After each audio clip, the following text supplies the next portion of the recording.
Republican Congressman Mark Kirk's constituents were pleased that he said he'd vote to give kids health care.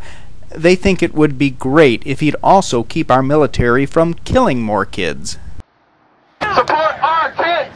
Bring them home! When do we want them home? Now!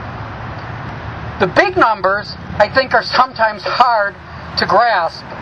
But I spent yesterday 2 hours at a project up in North Chicago called Youth Build, where they take children, at-risk children, 16 years old to 24 years old, put them through a rigorous 9-month program.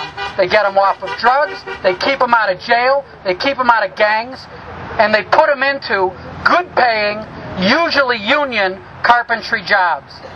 When I raised my hand and asked, how many kids can you accommodate in this program? Well, they can accommodate 80 every 9 months. And what's the stumbling block between 160 or 320 or 640? Well, there just isn't the funding. Up in Highland Park, in Fort Sheridan, we're putting in military housing so that we can make homes for the servicemen and women and their children that this administration asks to go off to fight and die in an unwinnable war. But this government doesn't have the money for the impact aid to educate those children. Mark, we sure appreciate that you stood up, or maybe are going to stand up and vote to override the veto on S-chip. But in January, we're going to begin a debate about $200 billion more to prosecute and what Lieutenant General William Odom, former National Security Advisor to Ronald Reagan, calls the greatest strategic disaster in United States history.